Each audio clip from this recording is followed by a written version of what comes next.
What is going on, ladies and gentlemen? Welcome back to Cyber Realm, and today I'm going to bring you guys another SAO MD video. So, I know I'm behind in terms of all my content. I know they're released like a week after the entire content has been out, but believe me, I'm recording this as it comes out. It's just, I'm not releasing my videos fast enough. I don't release my videos the day that it comes out. So unfortunately, that's something that I have to work on, but I will get to that very soon. Now, I'm getting my Fire Emblem Heroes videos ready. At the moment, I'm still getting used to the game. Unless you guys want to see a first impression, let me know. But aside from that, I want to get into today's video right away, because there's a lot to talk about and a lot to be frustrated about. Now, so while I was away, well, at least for the week that I was gone for, Bandai released another banner, single unit banner, 1 unit only, Alice with the eye patch, but 1 unit banner. I've never seen that, like, ever. I don't know. Besides the fact that there was the trophy units, right? Besides that scout, which is like 100%. Aside from that, you don't really see 1 unit banners really often in SAO, but here it is. We got Alice. Now, before we get into the whole character analysis thing, I just want to say one thing. Bandai, what is this? Okay? They released a special bundle, and they even pointed out like it's the biggest thing ever, which was the 200 diamonds with the 10 selectable weapon crystals. Okay, so what do you get from this? First of all, you get 200 diamonds. Wow, that's not even enough for a full price scout. It's enough for a weapon scout, but for characters you need 50 more gems for full price. So, wow. And then, what? You get 1 selectable weapon, so it's like a guaranteed R4 of your choice. Is that worth it? I mean, an R4 weapon, mind you, is something that you kind of want. It's symbolic, but to spend 27, well, at least this isn't Canadian, to spend $28 for not even a full scout and 1 R4 of your choice. Kind of seems sketchy-ish. I think you guys can agree with me on this one when I say that Bandai's pricing hasn't exactly been fair. Hence the reason why, you know, they cracked down really hard on those third-party vendors, which is why I'm not advertising them anymore, by the way, guys. Don't go for them anymore. Anyways, that aside, but really, they gotta tone down the pricing a bit. Let's get into the scouting now. Shut up, Tiger. Nobody cares. Anyways, so, we've got the all-in-one magical unit, which is Alice with the eye patch. What is her title again? I think it was Breaking the Seal Alice, okay? 27 hit combo. Now, read the fine line that says up to max 27 hit combo. But really, you can split this into 2 different parts. Her SS3 is consisting of 13 legitimate hits plus 14 just combo adders. I'll show you guys why. I know some of you guys probably have already seen this, which is actually hilarious, by the way. I'm laughing. I laughed when I first saw this. That aside, however, do I think this is a bait unit? That's the first question that comes to my mind. Is this a bait? I can tell you 100% that this is not a bait. This is a legitimately overpowered unit. Now, 27 hits is a lot, even if by default, her actual SS3 is only 13 hits. That's a lot of hits. Even I've always joked saying that since they put Starburst Stream into the game, right? They should put Eclipse, which is a 27 hit combo dual blade skill that Kirito has never demonstrated in the anime, however was talked about in the light novels. Now, 27 hits is nothing to laugh about. That's insane. But also on top of that, she also gets HP recovery and crit up. What? That's 3 benefits. 3! And that, we're not even talking about the fact that she can up her basic skills by using the skill points. I think it was skill slots, right? By using that. Now, without further ado, let's get into the stats.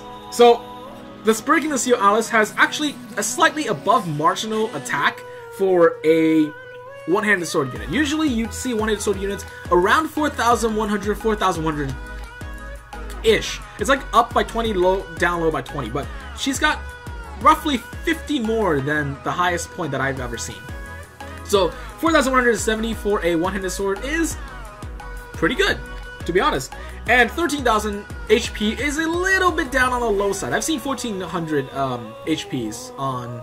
Sorry, 14,000 HPs for one-handed sword units. So this is a little bit down, but definitely not something to consider really diss her about or argue that this is bad. Crit chance is about the same, MP is about the same, and defense is about the same. So there's not much to talk about there. So let's just get into the skill trials. Now, here's where things get interesting. Originally, I don't know if you guys have seen the Trap Alice. I call her Trap Alice, but she's not a trap. Yeah, I mean, like, her sword skill lays a trap, and when people step on it, it's like a couple swords that swings and attacks the enemy. So it's almost like a follow-up attack. I thought at first this was similar to that, but really this is something else entirely. So first we got the standard combos of the normal one-handed sword combos. There's nothing changed about that. Whirlpool Strike followed by Storm Slash. Okay, not anything that's too impressive. Now her SS3 is something to kind of joke about, but let's go ahead and use it. So she hits him with a far-ranged SS3 attack, then dashes through them. She lands up on the other side. However, as you guys can see, this ring of clovers around me, if I approach the enemy unit, it stacks onto them, resulting in a 14-hit combo. So that's what I'm saying by her actual SS3 is 13 hits, while the clover field is 14 extra hits. Something you'll also realize is that these clover fields don't do that much damage. It's like 23, 24, and then the last hit is like exceptionally, slightly higher damage. It's like around 3,000. But in overall, you do get 27 hit combos. What this is basically telling you that you have to approach your enemy in order to keep your combo up. However, that's not actually entirely true. What I've realized is that it does not expire. And right before, I was actually checking it out. I was like, what happens if I just stand here with my clovers around me? Does it expire? But actually, when it's about to go away, it automatically tracks the enemy and just flies to them. Like so.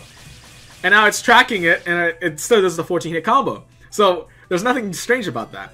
What I'm going to do is now test out the range for SS3, since it is a area-wide SS3. So first I'm going to use the camera on. This is the max distance SS3. So 13 hits still, getting close. It still ends up with 27 hits. Very nice. Now I want to check out the upper and lower lanes, just to make sure. Okay, that's a bit awkward. It seems that in terms of the width, she is falling short. So disregarding that, yeah, she does have to approach it. Now, I'm not quite sure. I can turn off auto approach and try it out and see if it can still hit. So I'm gonna have to do that real quick. Another thing that I want to test out is her second part of her SS3 teleport. So I'm gonna test this out. It looks like it's teleport, because no matter what, it seems like she's going outside the range. So when you finish your SS3, it doesn't look like she's near her enemy. Or at least it's not close enough that your clovers immediately gets on the enemy as soon as your SS3 finishes. So that's a little bit awkward, but I want to see if the full combo actually lands. So it does land with a 13-hit combo. That means by turning off, it's probably best for you to turn off your auto approach if you want to use this Alice to its max potential, so that you don't have to approach the mob entirely to be able to attack it. Now let's try from the upper lane. Yeah, so, okay. So, when you're too far up, it doesn't work. However, it is a teleport, so I think 4 hits land. Now let's try something super far away. So if I initiate, it doesn't hit at all, but then I teleport, and this one actually does end up close enough that you do immediately get the additional 14 hits onto the enemy right away. So that means her teleport has a range. It's not too far, but missing out on, I believe my own part, the first part of the SS3 only hit about 3 hits. So that means you lose out on 10 hits, which isn't worth it considering the rest of the 14 hits is rubbish, really. Like, the damage is really bad. So you kind of want to land the whole thing, if by anything. Now, there's no way to really test how much the critical damage is up by, or rather its critical chance, and how much it heals by here. So I'm just going to make an assumption that the critical chance is probably up by 20%, 25%. Those are usually the numbers that you get for a unit like this. So yeah, I do have, you know, enough to scout once on this a discount scout, so what's the worst that could happen? I failed every single 6-star scouts thus far, and I have no 6 stars on my account so far. What's there to lose, right? I can hope for a 6-star, right? Right? It's always a flower, but it never gives me the 6-star. It's kind of weird. I'm not gonna lie, I haven't gotten a 6-star yet on this account, so it's kind of awkward. I got Eggio. All right. Okay, I'm not tilted. That's fine. You know what? Great, I can have a tank. So besides, instead of a Medigator, I can put Eggio on as my tank now at this point and have him clear. I don't know what.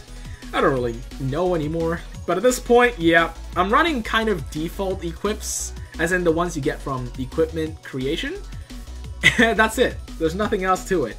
But anyways, guys, hope you guys enjoyed this video. Hopefully I'm not uploading this too late for you guys to see. And I hope you guys have a great day. Drop a like, drop a dislike if you don't like this video. Let me know. You know what? If you don't like this kind of video and you just want me to move on to something else, do let me know down in the comments below and I'll take that into account as well. Anyways, guys, I'll see you guys in the next one. Peace!